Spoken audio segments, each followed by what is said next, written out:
The first thing you're going to need is your Allen wrench, second one from the top on the little section. It'll be that one.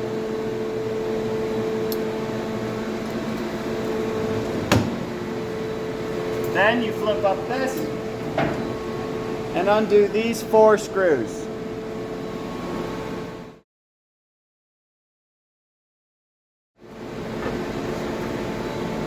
Once it's out, you can pull this top plate off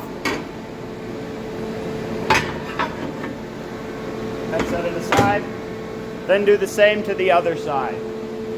So just again, push this back, these 4 screws.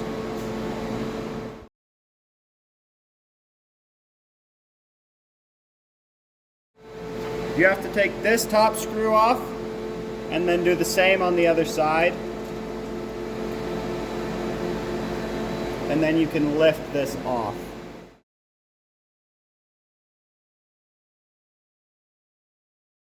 Once you get this one twisted off,